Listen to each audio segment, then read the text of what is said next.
रमजान की बरकतें समेटने के बाद मोमिनीन ने ईद उल फितर की खुशियां भी मना ली।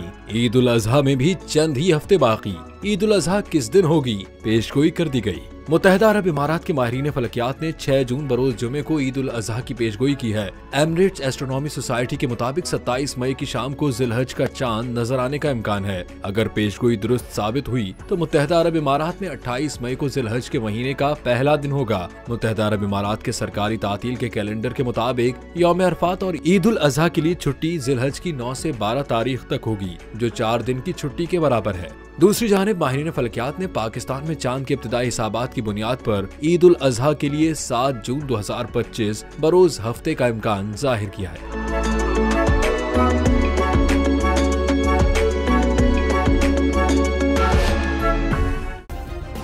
सब्सक्राइब करें और बेल दबाएं ताकि कोई खबर रह न जाए।